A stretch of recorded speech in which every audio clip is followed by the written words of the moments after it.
You see those four rings on every Audi? Most people think it's just a logo, elegant and simple.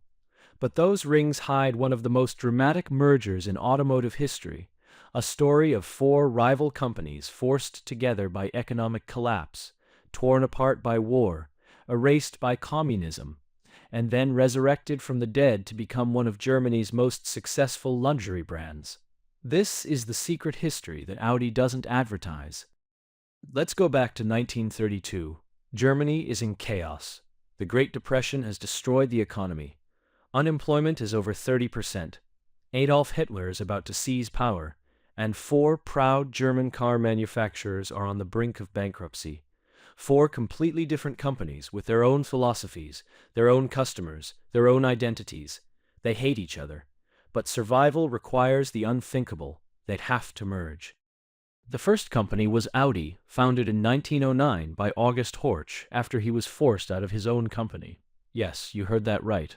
Horch started Horch, then got kicked out by his own board of directors for being too expensive and perfectionist in his engineering. So what did he do? He started a competitor and named it Audi, which is just the Latin translation of his German name. Horch means listen in German. Audi means listen in Latin. It was brilliant and petty at the same time. The second company was DKW, which stood for Dampfkraftwagen, or steam-powered vehicle. Except they didn't make steam cars. They made motorcycles and small cars with two-stroke engines. DKW became the largest motorcycle manufacturer in the world by the late 1920s. They were the people's brand, making affordable transportation when most cars were luxury items. Think of them as the Volkswagen before Volkswagen existed. The third company was Horch, August Horch's original company that kicked him out. They made luxury cars that competed with Mercedes-Benz. We're talking about straight-eight engines, elegant coachwork, and prices that only the wealthy could afford. Horch was prestige, refinement, and engineering excellence. They were the exact opposite of DKW's mass-market approach. The fourth company was Wanderer, which started making bicycles, then motorcycles, then graduated to making mid-range cars. They were caught in the middle, not as cheap as DKW, not as luxurious as Horch, not as sporty as Audi. They made solid, dependable cars for the middle class. But by 1932, being in the middle meant you had no clear identity and no clear path to survival. These four companies despised each other. They competed for customers, for resources, for prestige. Audi and Horch especially had bad blood because of August Horch's messy departure. DKW looked down on the luxury brands as elitist. The luxury brands thought DKW was cheapening German automotive reputation. This wasn't a friendly merger. This was a shotgun wedding. The Saxon State Bank, which had loaned money to all four companies, essentially forced the merger. They were all based in Saxony in eastern Germany, all drowning in debt, all facing bankruptcy. The bank said merge or die. So on June 29, 1932, Auto Union was born. Four companies, four rings interlocking to show they were now one entity. The logo wasn't about unity, it was about survival. Here's what's fascinating. They didn't actually merge their identities. Auto Union was a holding company, and each brand kept making their own cars. DKW still made affordable two-stroke vehicles. Wanderer made middle-class sedans. Audi focused on sporty mid-range cars. Horch continued building luxury vehicles. They shared resources and management, but maintained separate dealer networks and brand identities. It was like four companies pretending to be one. Then came the racing program, and this is where Auto Union's story gets wild. Ferdinand Porsche, yes, that Ferdinand Porsche, before he designed the Beetle, pitched Hitler's new Nazi government on a revolutionary race car design. Hitler wanted German cars dominating motorsport to prove Aryan superiority. He offered subsidies. Porsche took Auto Union's money and designed something insane. The Auto Union Type C and Type D race cars put the engine behind the driver, which was radical in the 1930s. These weren't just race cars, they were rockets on wheels, 16-cylinder engines producing over 500 horsepower when most road cars barely made 50. They were so powerful and so difficult to drive that they killed multiple drivers, but they also won races and set records, making Auto Union famous worldwide. Bernd Rosemeyer became Auto Union's star driver, a fearless young man who could tame these monsters. He married Ellie Beenhorn, a famous German aviator, and they became Nazi Germany's golden couple. Then, in 1938, Rosemeyer crashed at over 400 kilometers per hour while attempting a land speed record on the Autobahn. He was 28 years old. The car literally disintegrated. Auto Union's golden age of racing died with him. World War II destroyed everything. The Auto Union factories in Saxony were bombed, then occupied by Soviet forces. The Communists nationalized what was left, seized all the assets, and erased Auto Union from existence. The Four Rings disappeared. The brand names were gone. Everything that survived the war was confiscated as reparations. Auto Union, for all practical purposes, ceased to exist. But here's where it gets interesting. 3 Auto Union executives escaped to West Germany before the Iron Curtain fell. They had no factories, no tools, no assets. Just the legal rights to the Auto Union name and those 4 rings. In 1949, they reformed Auto Union in Ingolstadt, West Germany, and started over from absolutely nothing. This wasn't a resurrection, it was reincarnation. They began by making DKW motorcycles and small cars with 2-stroke engines because that's what they knew how to build. Cheaply. These weren't glamorous vehicles. 2-stroke engines are smoky, noisy, and smell terrible. But they were simple to manufacture and affordable to buy. West Germany needed transportation, and Auto Union provided it. They survived by going back to basics. By the 1960s, Auto Union was making decent sales but had an identity crisis. The DKW brand was associated with cheap, smoky 2-stroke engines. Horch and Wanderer were dead brands. Audi barely existed. They needed to evolve or die again. And this is when Mercedes-Benz Commercial Vehicle Division, which had acquired a stake in Auto Union, sold the company to Volkswagen in 1964. Volkswagen looked at Auto Union and saw potential, but only if they killed the past completely. VW ordered them to abandon 2-stroke engines and develop modern 4-stroke cars. They told them to drop the DKW name because it had become synonymous with outdated technology, and they told them to revive one of the old Auto Union brands. They chose Audi. Why Audi? Because it sounded premium. It had Latin elegance, and it had no baggage.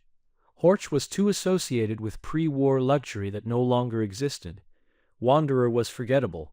DKW was tainted, but Audi was a clean slate with a hint of heritage. In 1965, the first modern Audi was launched, the Audi F103, later known as the Audi 72.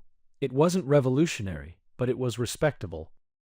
The breakthrough came in 1968 with the Audi 100, a mid-size executive car that actually competed with BMW and Mercedes. This was Audi's declaration that they weren't just making cheap cars anymore.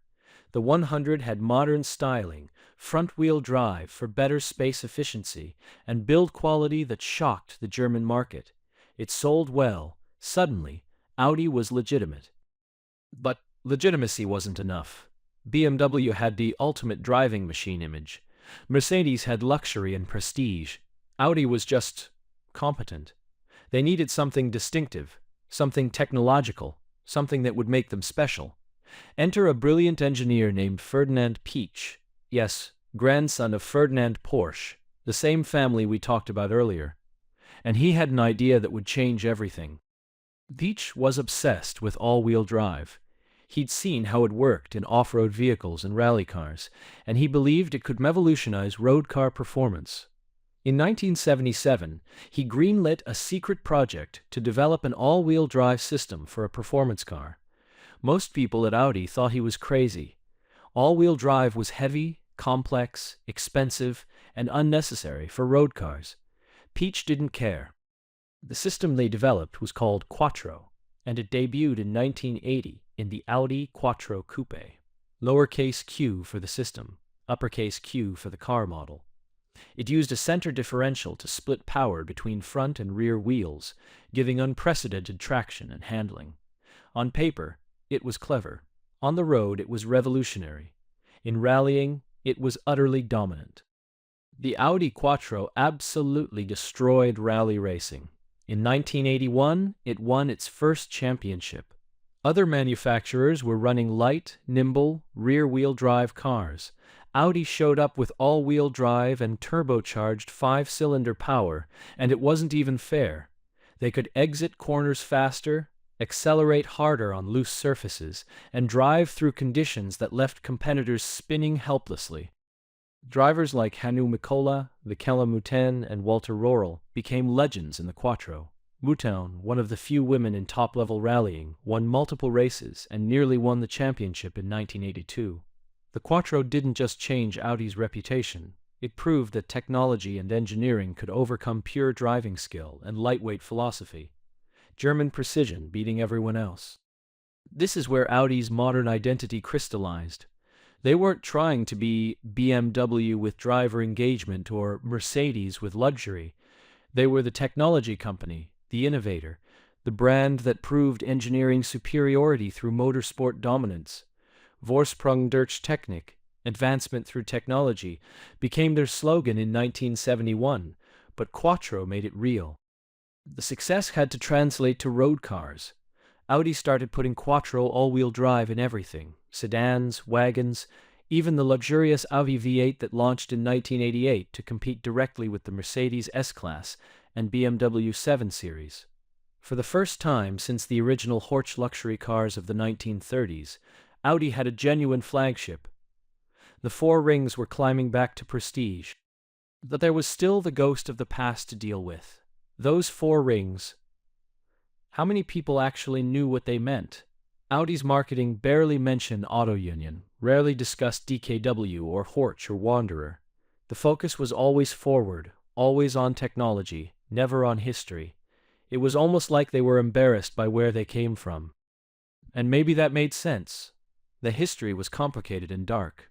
Auto Union was formed under economic depression, raced under Nazi sponsorship, was destroyed by war and communism, and barely survived as a maker of cheap, smoky cars. That's not exactly premium brand heritage you want to advertise. Much easier to pretend Audi was born in 1965 as a clean, modern, technological brand.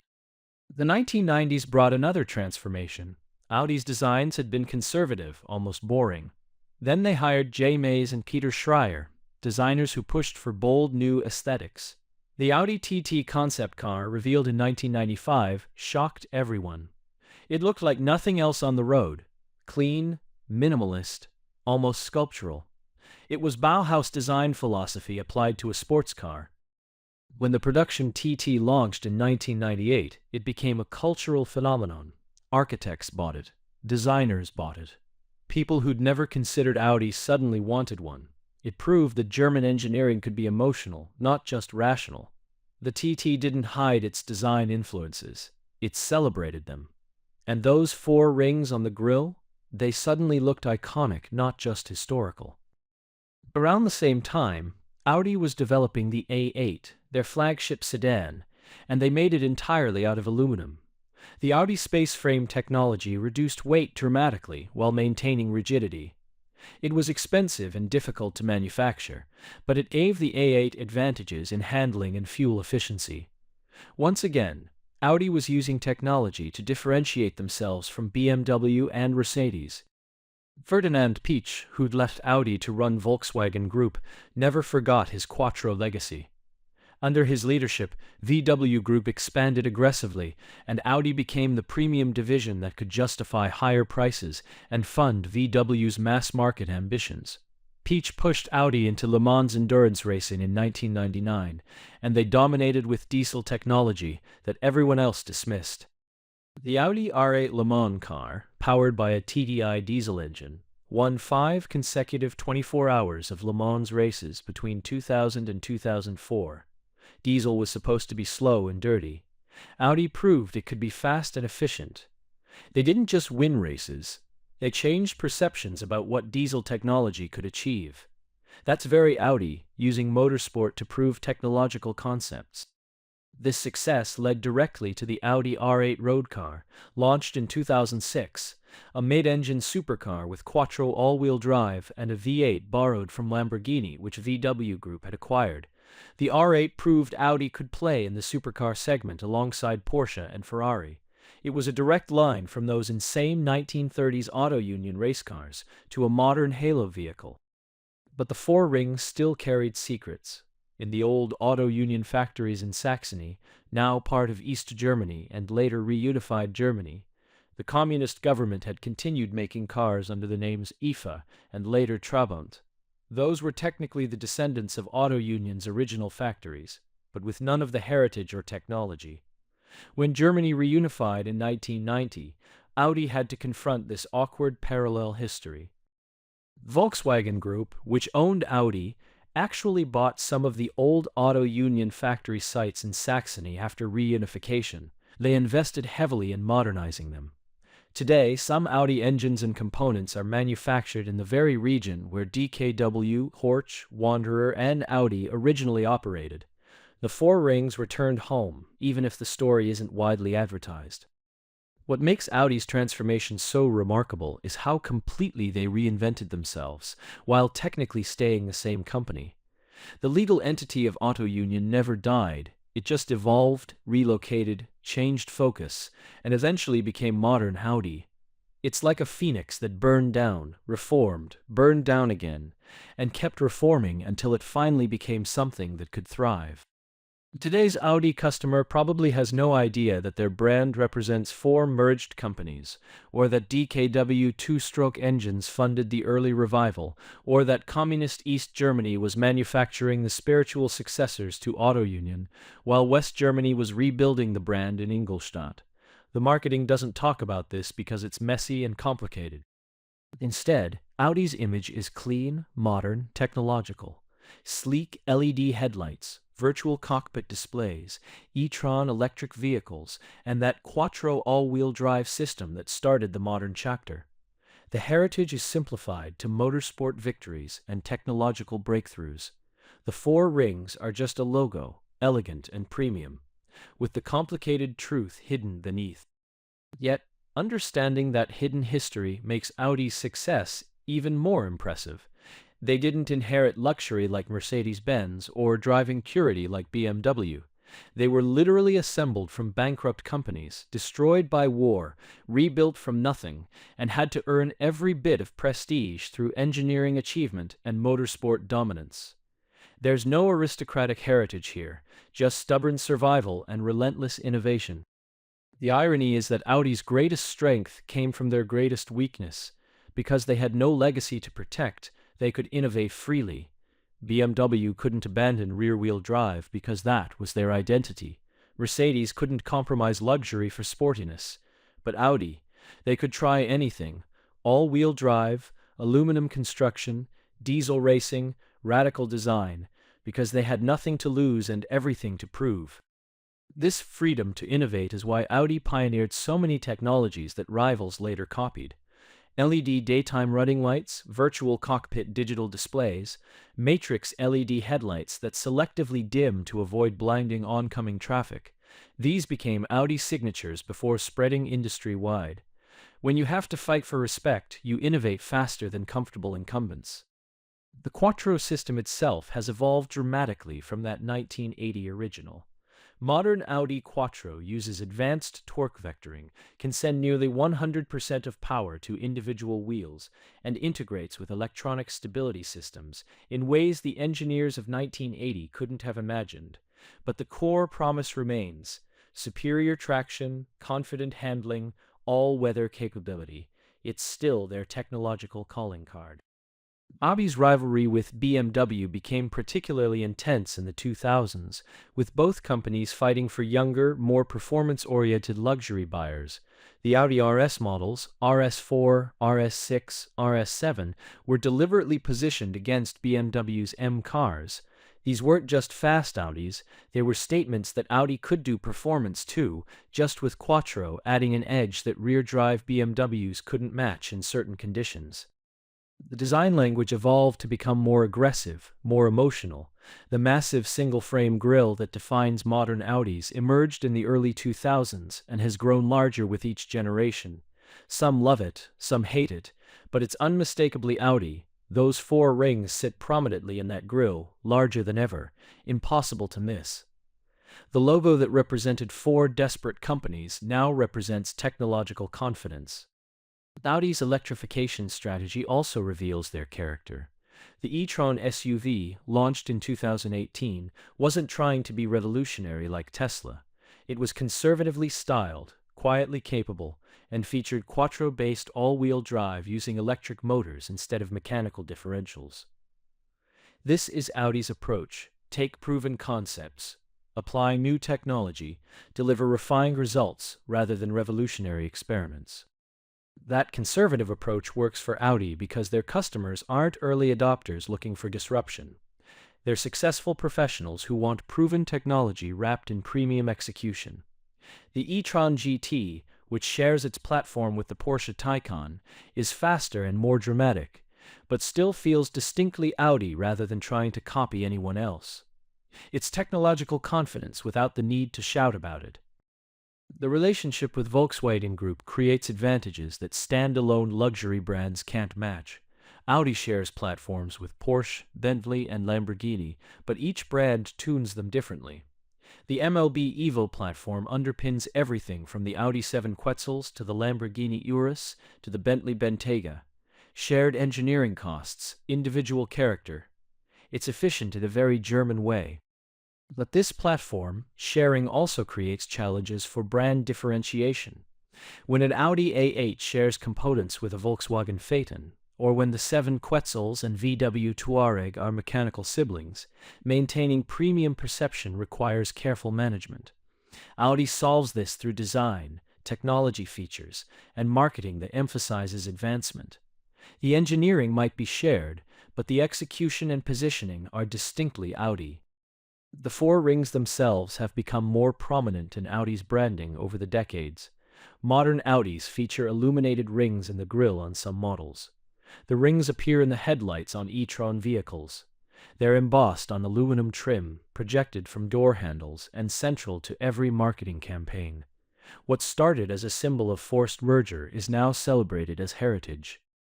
Yet Audi still doesn't fully explain the ring's meaning in their marketing. Ask most Audi owners what the four rings represent, and you'll get vague answers about quality or German engineering. Very few know about Auto Union, DKW, Horch, and Wanderer. It's deliberate obscurity. The symbol is recognized, but its complicated history remains buried. The rings look forward, not backward. This selective memory extends to Audi's Museum and Heritage Center. The Audi Museum Mobile in Ingolstadt displays the history beautifully, including Auto Union race cars and DKW motorcycles. But the narrative is carefully curated to emphasize innovation and achievement while glossing over the messy parts. The Nazi sponsorship, the communist confiscation, the decades of irrelevance making cheap two-stroke cars. Compare this to Mercedes-Benz, which owns its entire history, including the dark years of forced labor under the Nazis. Or BMW, which acknowledges its aircraft engine production for the Luftwaffe. Audi's approach is different. They present Auto Union and the four merged companies as interesting heritage, but they don't dwell on it. The focus stays relentlessly on modern technology and future direction. This forward focus has served them well. Audi has grown faster than BMW or Mercedes in many markets, precisely because they're not trapped by tradition. They can adopt new technologies, new designs, new strategies, without worrying about, that's not what an Audi does, because modern Audi is barely 60 years old. They're simultaneously ancient and brand new. The Chinese market has been particularly important for Audi's growth. They were the first German luxury brand to manufacture in China, starting production there in 1995 through a joint venture. This early entry gave them enormous advantages: government relationships, dealer networks, brand recognition that BMW and Mercedes have struggled to match. Today, China is Audi's largest market by far. Chinese buyers particularly appreciate the Four Rings because the design is seen as harmonious and balanced, with cultural significance around the number 4 and circular shapes representing unity. It's accidental symbolism that works perfectly for that market. What represented forced merger in 1932 Germany represents premium quality and technological advancement in 2024 China. Context changes everything. Audi's success in China has influenced their global product strategy. Longer wheelbases for rear seat comfort, more luxurious rear accommodations, more technology features that impress executive passengers rather than drivers. These priorities come directly from Chinese market preferences. The brand adapts to market demands while maintaining core identity, which is possible when your heritage isn't rigid. The motorsport legacy continues to shape Audi's identity even as they've pulled back from some racing programs. The Formula E electric racing series became their new focus, replacing Le Mans endurance racing. It's the same philosophy: use motorsport to develop and validate technology that eventually reaches road cars. Electric powertrains, energy management, thermal efficiency, all tested under racing conditions. Audi's withdrawal from major racing programs like Le Mans and the World Endurance Championship in 2016 was partly driven by Dieselgate, the emissions scandal that engulfed Volkswagen Group. Audi wasn't the primary offender, but as part of VW Group they suffered reputational damage and had to redirect resources toward electrification. Racing budgets became electric vehicle development budgets almost overnight. The scandal revealed the dark side of advancement through technology, when technology is used to cheat rather than genuinely advance. The sophisticated software that allowed VW Group diesels to detect when they were being tested and change their emissions output was technically brilliant and morally bankrupt. It showed that engineering excellence without ethical boundaries is just clever fraud. Audi survived Dieselgate better than the VW brand, because they'd already begun pivoting toward electrification, and because their premium positioning gave them more buffer with customers. But it was still a crisis that forced introspection. Had the relentless pressure to win through technology, to be Vorsprung durch Technik, created a culture where cheating seemed acceptable if it achieved the goal. The company has since invested billions in electric vehicle development, new battery technologies, and sustainable manufacturing. The transformation is genuine. Multiple electric models, plans to phase out combustion engines, carbon-neutral factories. Whether this is atonement or just smart business doesn't really matter. The result is the same. Audi is betting its future on electrification. What's interesting is how this connects back to the original auto union story. In the 1930s, they survived by merging and racing. In the 1950s, they survived by making simple, affordable DKW vehicles. In the 1960s, they survived by modernizing under VW ownership. In the 1980s, they thrived by pioneering Quattro. Now they're transforming again for the electric age. Adaptation is their true heritage. The engineering culture at Audi, centered in Ingolstadt and Neckarsulm, still carries elements from all four original companies. The precision and quality focus comes from Horch's luxury heritage. The volume production efficiency comes from DKW's mass-market origins. The sporty focus comes from the Audi brand's original character. Wanderer's middle-path pragmatism is there too. They're all mixed together now, invisible but present. Current Audi engineers probably don't think about this consciously, but organizational culture persists across generations. The way problems are solved, the priorities that get emphasized, the standards that are non-negotiable. These things get passed down from mentor to apprentice, from senior engineer to junior engineer, creating continuity even when the individuals change completely. The design studios in Ingolstadt work very differently now than in the conservative 1980s. There's more freedom, more experimentation, more willingness to take risks with radical concepts. The E-Tron GT's design is dramatically different from anything Audi made 20 years ago. Yet it's still unmistakably an Audi. The proportions, the surface language, the way light plays across body panels. Evolution, not revolution. Audi's relationship with Porsche within VW Group has been particularly complex. Both brands share engineering resources, both build performance cars, Both use Quattro-derived all-wheel drive systems, yet they maintain distinct identities. Porsche is the sports car icon, Audi is the technology leader. The R8 deliberately doesn't try to be a 911 competitor. It occupies different emotional territory. The Lamborghini connection is fascinating too. VW Group bought Lamborghini in 1998, and Audi became responsible for managing it. Suddenly, Audi engineers had access to V10 engines, carbon fiber expertise, and supercar development knowledge. The Audi R8's V10 engine is literally the same block as the Lamborghini Gallardo's. Shared engineering, different characters, both benefiting from the relationship. This web of VW Group brands, Volkswagen, Audi, Porsche, Bentley, Lamborghini, Bugatti, before it was sold, creates efficiency but also complexity. Managing brand positioning so they don't cannibalize each other requires careful strategy. Audi's role is to be the technology leader, the rational choice, the brand that proves superiority through engineering rather than emotion or heritage. Yet increasingly, Audi has been adding emotion to the equation. The RS models sound fantastic, with 5-cylinder engines that have a unique warble. The R8's V10 is deliberately theatrical. The design language has become more aggressive and distinctive. They've learned that technology alone isn't enough. Customers want to feel something too. Even rational German engineering needs emotional appeal. The interior design evolution tells this story clearly. Early modern Audis had interiors that were beautifully made but somewhat cold and minimalist. Recent Audis have ambient lighting, high-resolution displays, premium materials, and careful attention to how things feel, not just how they function. The Virtual Cockpit Digital Instrument Cluster, introduced in 2014, was both technological showcase and emotional experience. Audi's attention to lighting technology specifically has become a signature.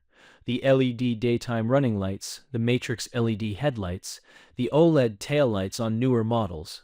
These aren't just functional, they're design statements.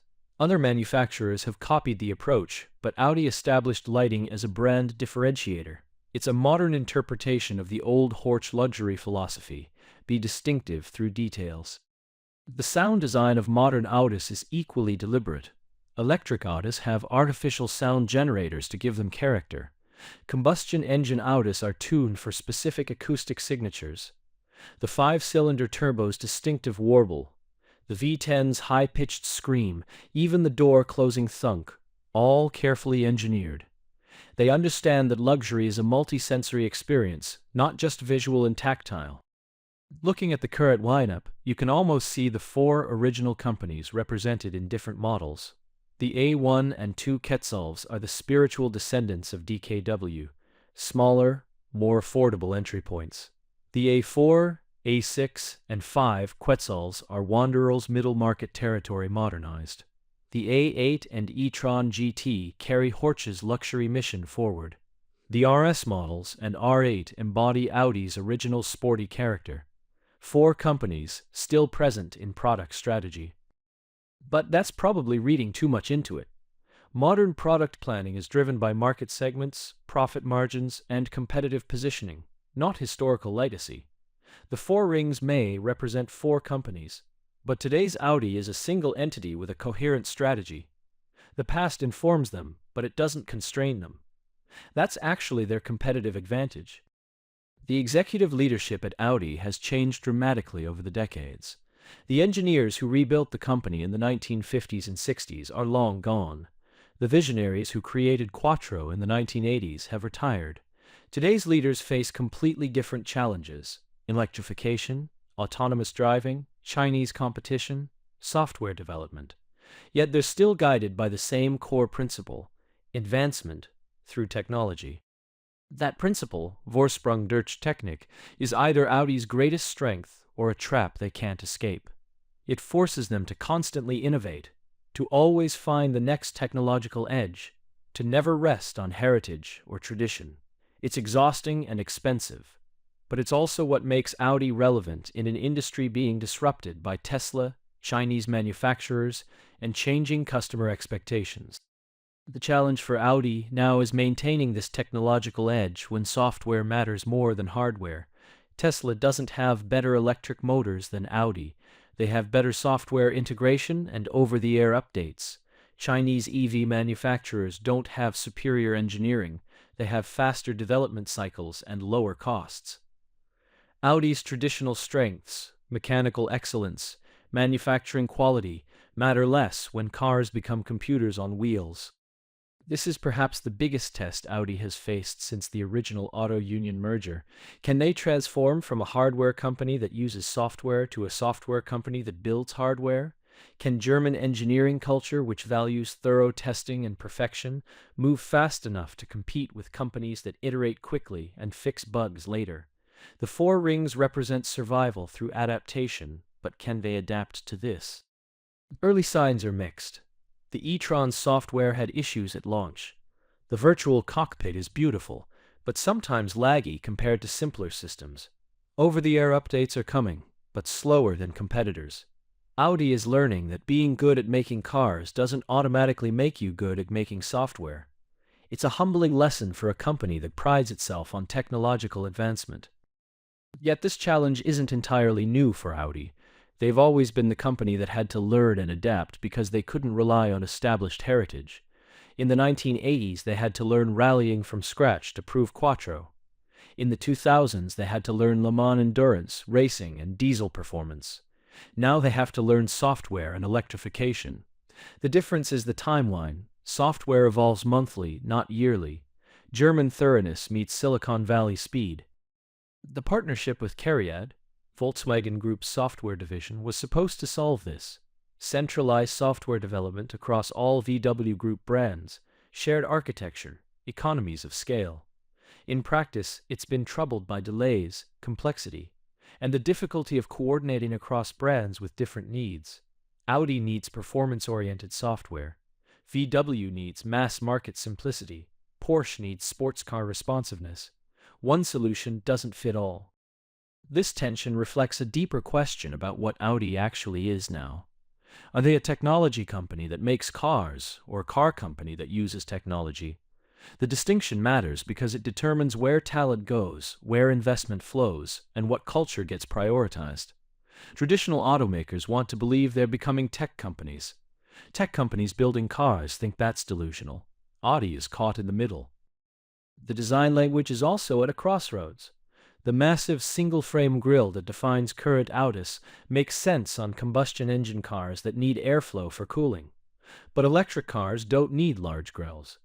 The e-tron GT has a mostly closed-off front end with the grille as a design element, not a functional necessity. How do you maintain brand identity when the functional requirements disappear? Some concept cars from Audi have experimented with eliminating the grille entirely, relying on lighting signatures and body surfacing to communicate brand identity. It's controversial internally and externally.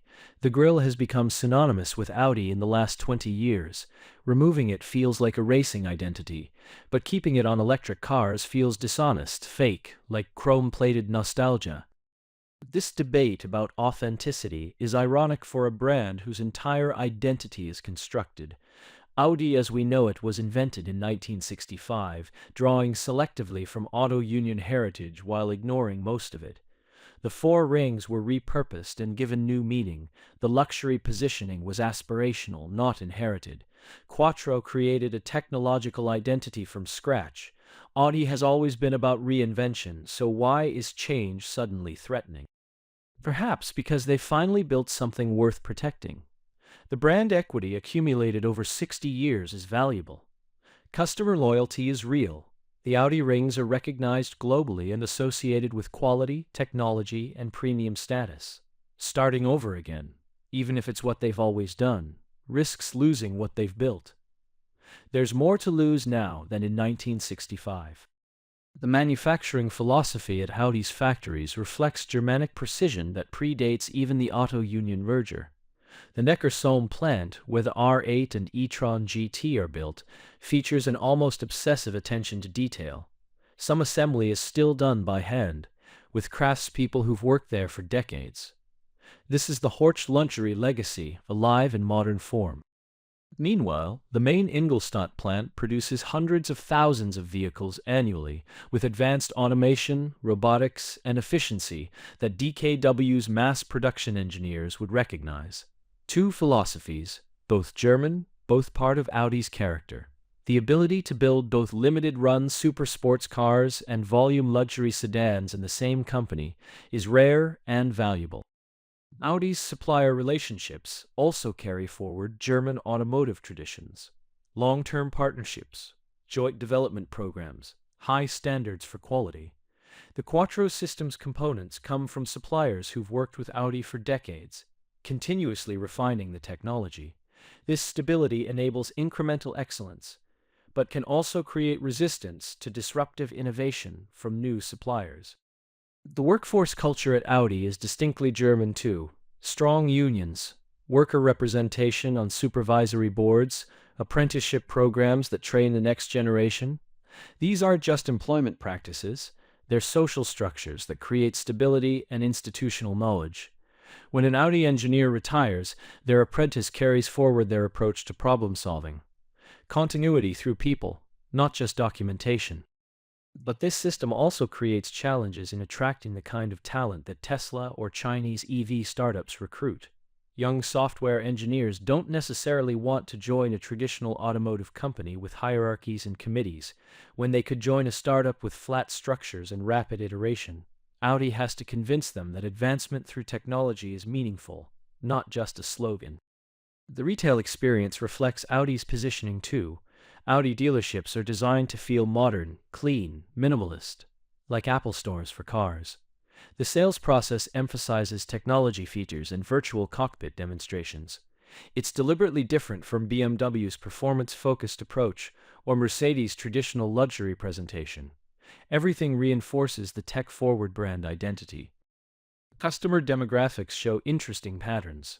Audi tends to attract younger buyers than Mercedes, more rational buyers than BMW, more affluent buyers than Volkswagen. They skew toward professionals in tech, finance, and creative industries who appreciate design and technology. These customers are less swayed by heritage and more impressed by features, which plays to Audi's strengths. The Quattro all-wheel drive system remains central to brand identity even as the technology has evolved dramatically. Modern Audi Quattro with torque vectoring and electric rear differential can send power exactly where it's needed with millisecond precision. It's infinitely more sophisticated than the 1980 original, but the promise is the same: superior traction, confident handling, all-weather capability.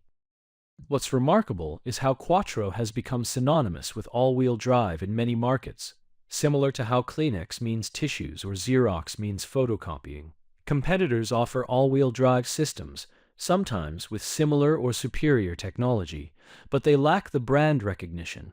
BMW's xDrive and Mercedes' 4MATIC are capable systems that don't have Quattro's cachet. 50 years of motorsport and marketing created that. The naming strategy for Audi models has evolved over time in ways that reflect brand positioning. The letter number combinations A4, A6, 8, 5 Quetzals, 7 Quetzals are deliberately rational and hierarchical. There's no emotion in the names like M or AMG, just clear positioning. The RS models add aggression to rational foundation, which is very Audi. Even the E-Tron name is matter-of-fact, electronic drive. Some criticize this naming approach as sterile and Germanic in the worst sense. Where's the romance, the emotion, the storytelling? But Audi's response would be that the romance is in the engineering, not the marketing. The virtual cockpit's graphics, the Matrix LED headlights' precision, the Quattro system's sophisticated power distribution, these are where emotion lives for Audi. The names are just labels. The Audi Sport division, which produces the RS models, represents the most direct connection to Auto Union's racing heritage. These are the cars that carry forward the spirit of those 1930s Type C race cars. Absurd power, advanced technology, uncompromising performance. A modern RS6 Avant wagon with 600 horsepower is as conceptually insane as a 16-cylinder rear-engine race car was in 1937. What makes the RS models particularly Audi is that many are wagons and sedans, not just coupes. The RS6 Avant is a family hauler that can obliterate supercars. It's practical and insane simultaneously, which is a very German way of approaching performance. BMW and Mercedes offer performance wagons too, but Audi has made them central to their performance identity rather than niche offerings. The relationship between Audi's regular models and their RS variants shows how technology cascades through the lineup. Features developed for RS cars, advanced suspension, high-performance brakes, sophisticated all-wheel drive tuning, eventually filter down to S-line models, and sometimes even base versions.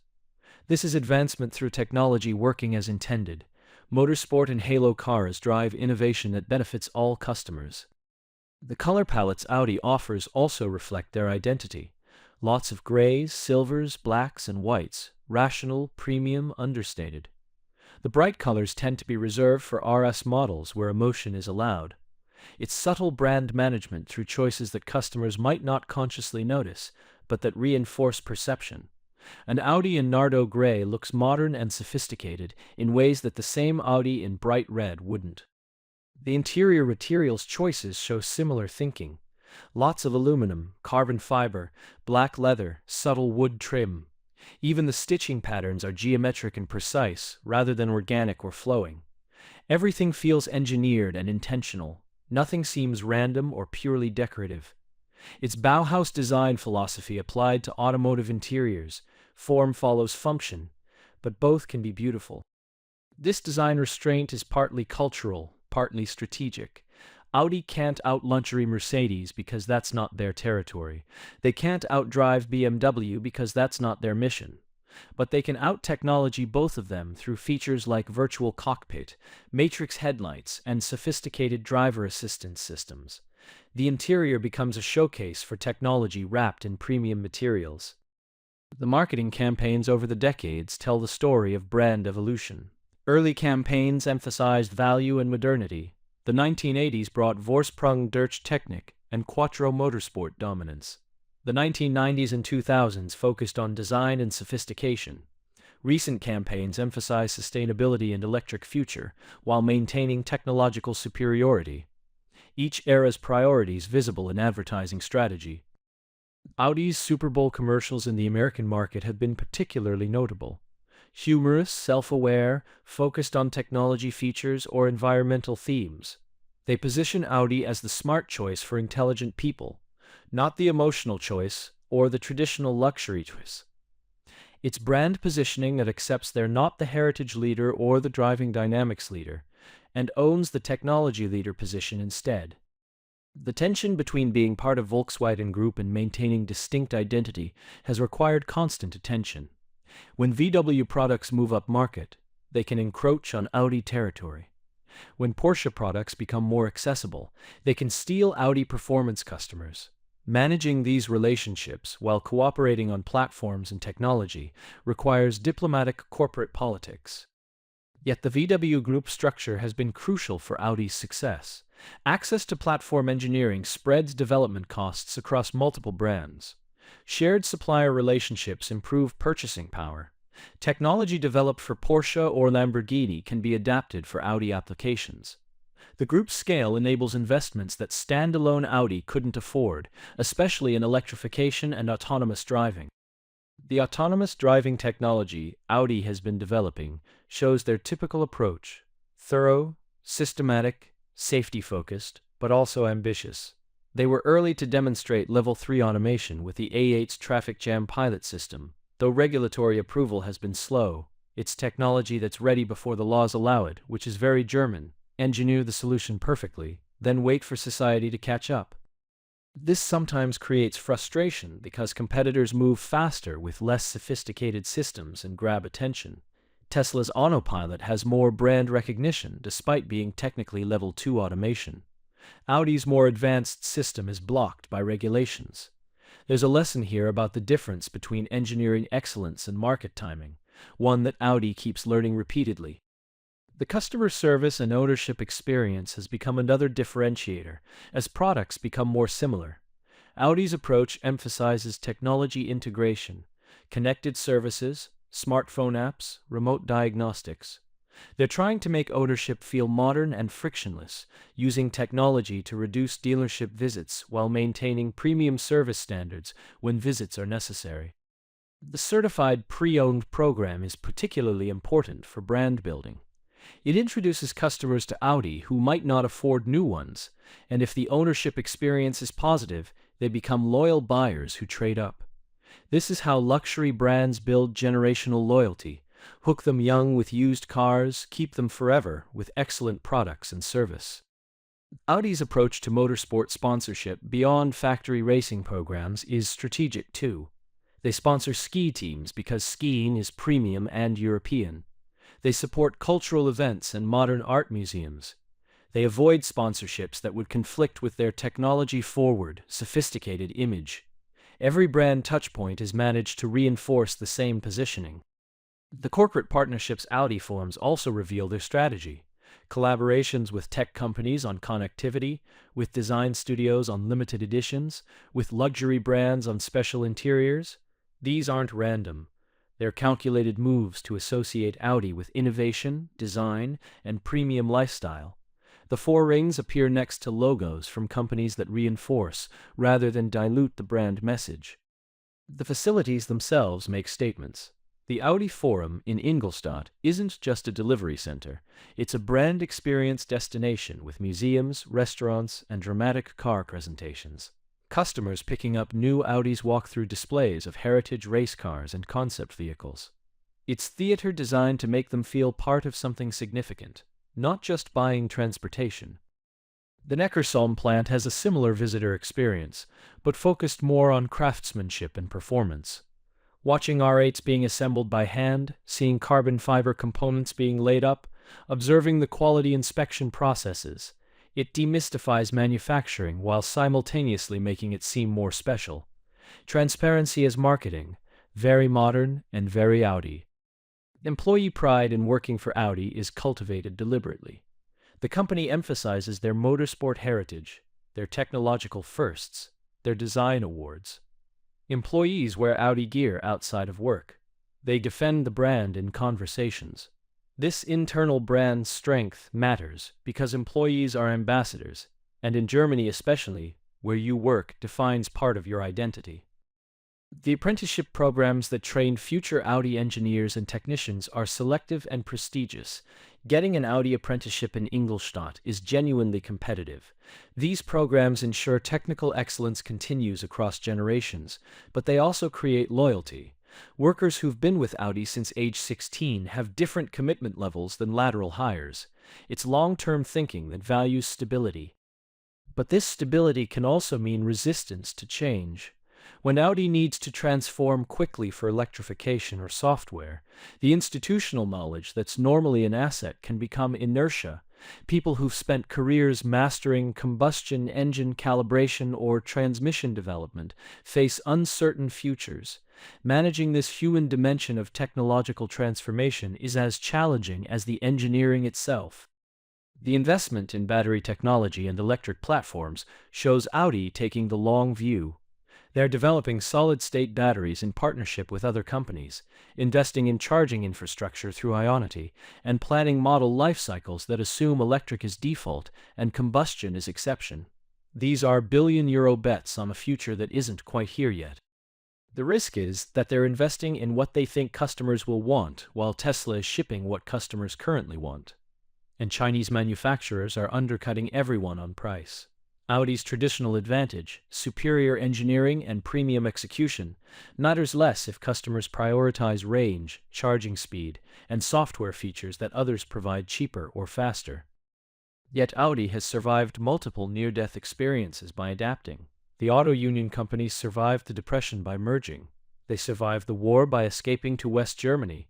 They survived irrelevance by abandoning two-strokes and modernizing. They survived being unremarkable by inventing Quattro.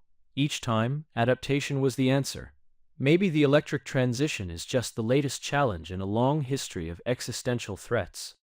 The four rings, seen this way, represent resilience more than any specific heritage.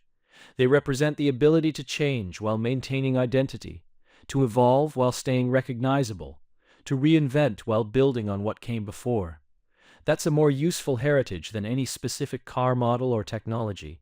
It's organizational DNA that values survival through innovation.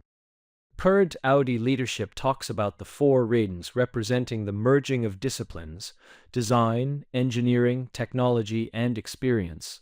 It's a modern reinterpretation that ignores the original meaning but creates new significance. The rings become what Audi needs them to be, which is exactly what's happened throughout the brand's history. Symbols are flexible. Survival requires flexibility. The relationship with customers is evolving as cars become more connected and data-driven. Audi knows how their cars are driven, where they're charged, what features are used. This data enables better products, but raises privacy questions. German customers especially are sensitive about data collection. Balancing technological capability with privacy respect is a challenge that requires cultural understanding, not just engineering. The used car market for Audi shows interesting patterns. Quattro models hold value better than front-wheel drive variants. RS models appreciate if kept low mileage, but the technology features that were selling points when new can become liabilities when old, outdated software, non-functional connectivity, expensive repairs. Audi's technology focus creates both premium perception and accelerated obsolescence. This creates a strategic tension. Technology differentiates Audi and justifies premium pricing, but technology ages faster than mechanical components, potentially hurting long-term ownership satisfaction and brand perception. Do customers want cutting-edge features that might be outdated in 5 years, or timeless quality that lasts 20? Audi has to balance both, which is difficult. The design studios are increasingly working on digital experiences as much as physical ones. Virtual cockpit graphics, heads-up display interfaces, augmented reality features. These are designed as carefully as exterior body surfaces. The best industrial designers now need to understand UX/UI design, animation, and human-computer interaction. It's a different skill set than styling sheet metal. This shift means Audi is competing with companies they've never competed with before. Apple, Google, and Chinese tech firms have expertise in digital experiences that traditional automakers are still building. Audi can hire talent from tech companies, but integrating Silicon Valley culture into German automotive culture creates friction. Different values, different pacing, different definitions of good enough. The charging infrastructure challenge for electric Audis reveals how success now depends on factors beyond Audi's control. An E-Tron is only as good as the charging network available, which Audi doesn't own or operate beyond their Ionity partnership. Tesla built their own supercharger network, giving them advantage. Audi depends on third-party infrastructure, which is more open but less reliable. This dependency on external factors is uncomfortable for a company that prides itself on controlling quality. Audi can engineer a perfect electric car, but if public charging is terrible, customer satisfaction suffers and Audi gets blamed. They're trying to influence infrastructure development through partnerships and advocacy, but it's slower than just building it themselves would be. The autonomous driving future presents similar challenges. Audi can develop perfect sensors and algorithms, but they need high-definition maps from other companies, regulatory approval from governments, and social acceptance from the public. The technology works, but the ecosystem isn't ready. German thoroughness meets messy reality, and thoroughness doesn't always win. Yet there's optimism too. Audi's engineering culture, their attention to detail, their systematic approach to problem-solving, these are advantages in developing complex systems like autonomous vehicles. The same thoroughness that seems slow in product launches ensures reliability when products ship. In autonomous driving especially, reliability matters more than being first. The next generation of products will define whether Audi successfully navigated this transition. The electric A6 e-tron, the 6 Quetzals e-tron, the eventual electric R8 successor. These cars need to feel distinctly Audi while being fundamentally different from combustion-powered predecessors. The Quattro system translates to electric, but what about engine sound, transmission feel, all the sensory signatures that define the brand? Audi's answer seems to be doubling down on technology and design. If combustion cars were about mechanical sophistication, electric Audis will be about digital sophistication and visual impact. The lighting signatures become more important. The interior screens become more central. The over-the-air updates enable continuous improvement. It's a different value proposition, but one that fits advancement through technology. The pricing strategy for electric Audis shows confidence and risk. They're priced at premium levels, betting that customers will pay more for Audi execution of electric vehicles versus Tesla or Chinese competitors. This works if the product delivers superior quality, design, and experience. It fails if customers see EVs as technology products, where brand matters less than specs and price. Early sales data is mixed. The E-Tron sold well initially to Audi loyalists, but growth has been slower than hoped. The E-Tron GT appeals to enthusiasts, but volumes are tiny. The upcoming 6 Quetzals E-Tron and A6 E-Tron will be the real test. Mainstream products at scale, competing directly with Tesla Model Y and Model 3. Success there determines Audi's electric future. The competition from Chinese manufacturers is particularly challenging because they're not playing the same game. BYD, NIO, XPeng. These companies sell technology and value, not heritage or brand prestige. They iterate quickly, update frequently, and price aggressively. Audi's premium positioning and German engineering credentials matter less to customers who just want good electric cars at fair prices. This forces uncomfortable questions. Is Audi a premium brand that happens to make electric cars, or an electric car company that positions itself as premium? The distinction determines strategy, pricing, product development priorities, and marketing. Audi seems unsure themselves, which creates mixed messages and strategic confusion. The organizational structure has been shifting to address this. Dedicated electric vehicle teams, software divisions separated from hardware engineering, partnerships with tech companies. It's an attempt to operate like a tech company within the structure of a traditional automaker. Early results show it's difficult to change culture through reorganization alone. What's becoming clear is that the next chapter of Audi's story will be as dramatic as the original auto-union merger or the Quattro revolution. They're not facing gradual evolution, but fundamental transformation. The cars they'll sell in 2030 will be as different from today's Audis as the original DKW two-strokes were from modern Quattro sedans. The Four Rings will remain, because brand equity is too valuable to discard, but what they represent will continue evolving. Already, younger customers associate the rings with sleek electric SUVs and virtual cockpits more than combustion engines and mechanical all-wheel drive. In another decade, the combustion era might feel as distant as the DKW two-stroke era feels now. Audi's ability to successfully navigate this transition while maintaining premium positioning and technological leadership will determine if they're still relevant in 2040.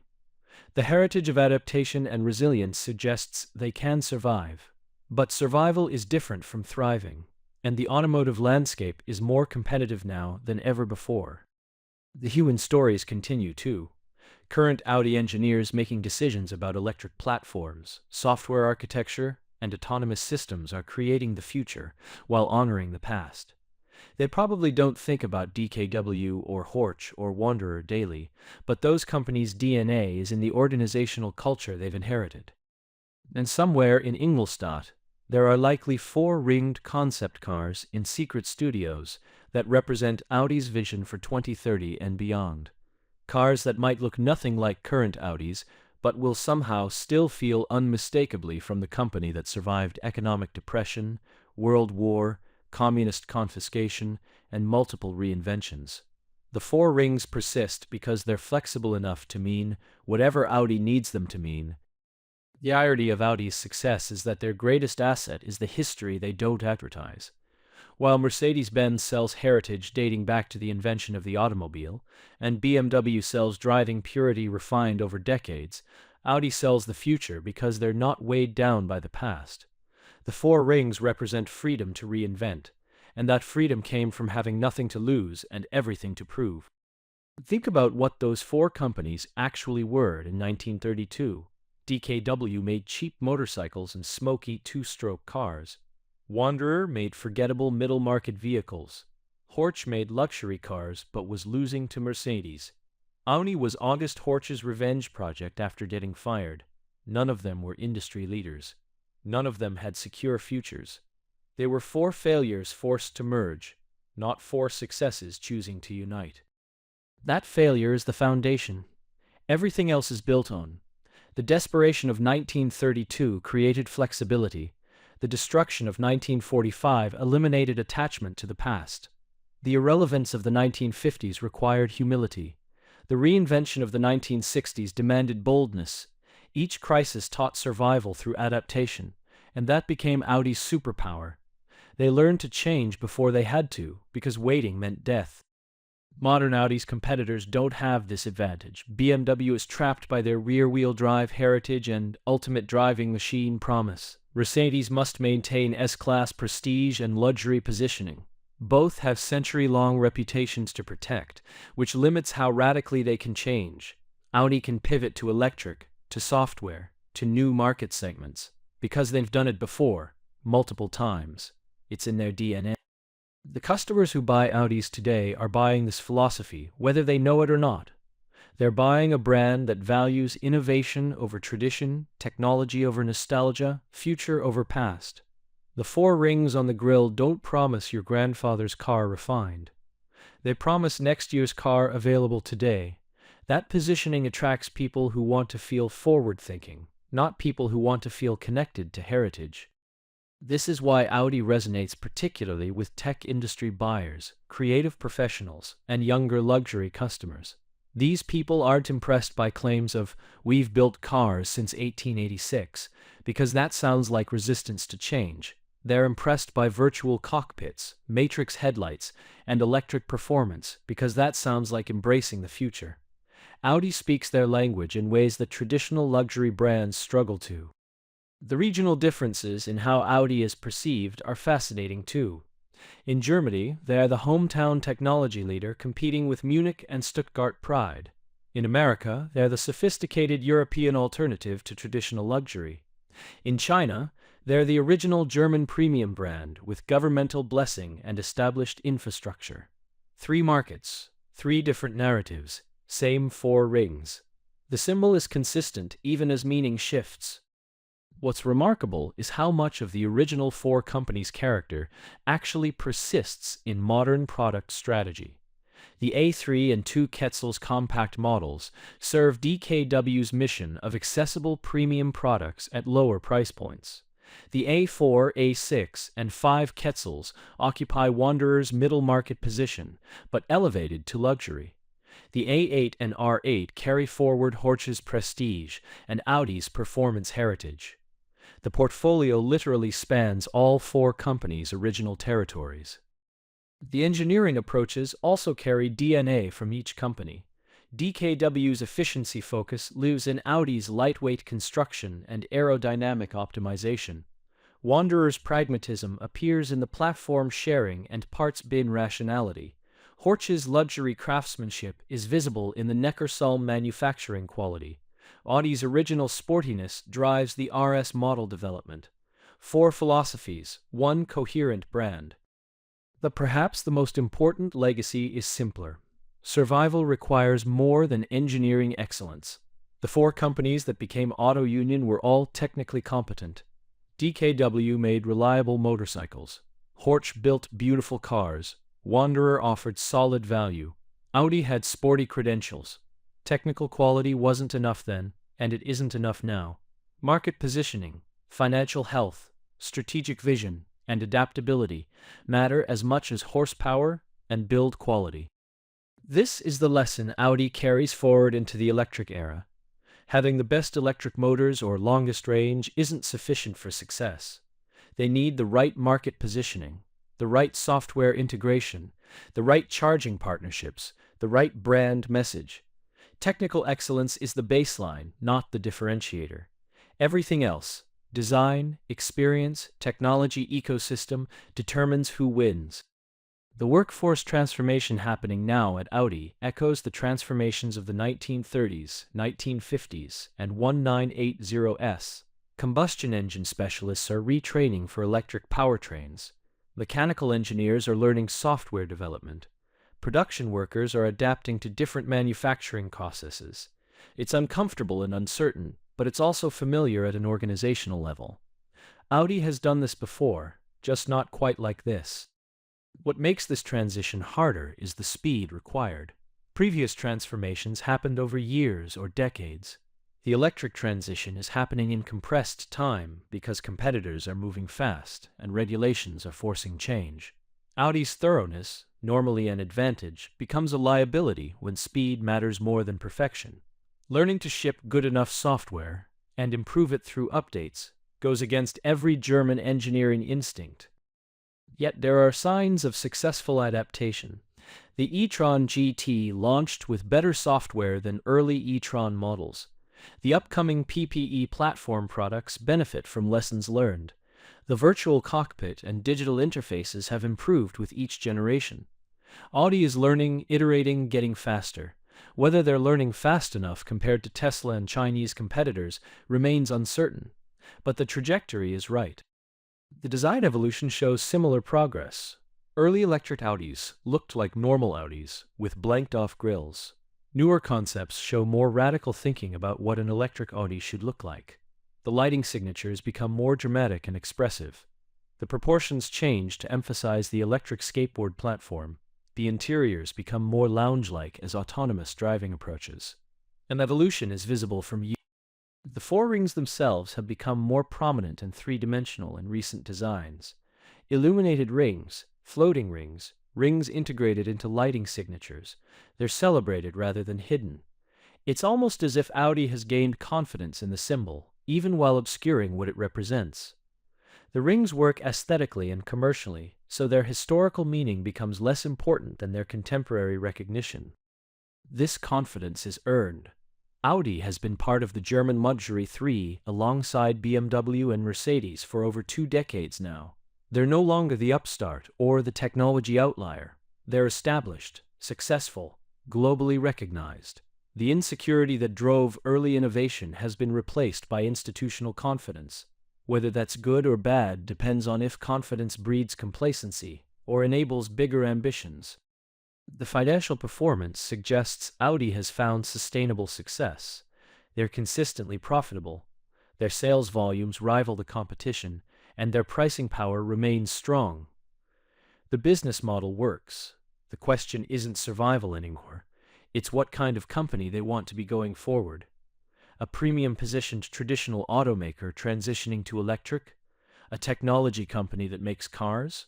Something entirely new. Whatever path they choose, those four rings will remain as the constant element. They've survived economic depression, world war, communist confiscation, corporate mergers, technological revolutions, and multiple reinventions. They've represented 4 desperate companies, 1 rebuilt brand, and now a global luxury automaker. The symbol endures because it's flexible enough to carry whatever meaning each generation needs. For car enthusiasts and historians, understanding the true story behind the four rings makes Audi more interesting, not less. The sanitized corporate version, elegant logo representing unity and quality, is forgettable. The real version, 4 bankrupt rivals forced together, destroyed by war, rebuilt from nothing, and transformed through relentless innovation, is compelling. It's a story of resilience, adaptation, and refusing to die. The engineers working at Audi today probably don't think about DKW two-strokes or Horch luxury cars from the 1930s, but they're inheriting the organizational culture those companies created, the attention to detail from Horch, the efficiency mindset from DKW, the pragmatic middle path from Wanderer, the sporting ambition from Audi. These aren't conscious legacies. They're absorbed values that shape how problems get solved. As automotive manufacturing faces its biggest transformation since the assembly line, Audi's hidden history of adaptation becomes their greatest asset. They've proven they can survive radical change. They've shown they can reinvent their product lineup completely. They've demonstrated they can compete against established leaders through technological innovation.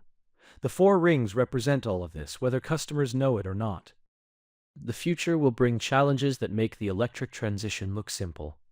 Autonomous vehicles will fundamentally change what cars are for. Shared mobility might reduce ownership. Software and services might become more profitable than hardware. Climate change will force further transformation. Audi will need to adapt again and again and again. Their history suggests they can. What's certain is that in 2050, whatever Audi exists will look different from today's Audi, just as today's Audi looks nothing like the DKW-dominated auto union of 1960 or the Quattro pioneer of 1980. The Four Rings will still be there, still interlocking, still symbolizing unity from merger, but what they actually represent will have evolved yet again, because that's what the rings have always done.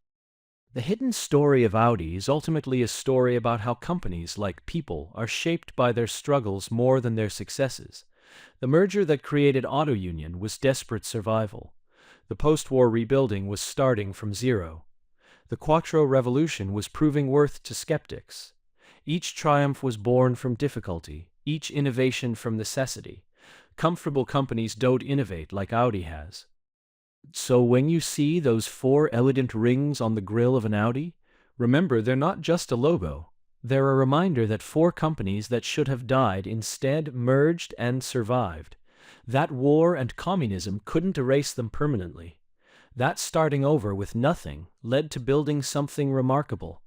That technology and innovation can overcome lack of heritage. That adaptation is more valuable than tradition. The Four Rings hide one of the biggest brand mergers in history because Audi knows the messy truth is more powerful than the polished story. The legacy isn't aristocratic heritage or century-long refinement. The legacy is survival through reinvention, success through innovation, and the absolute refusal to accept defeat. That's what makes modern Audi possible and what will carry them forward into whatever the future demands. The rings remain, carrying secrets that make them stronger,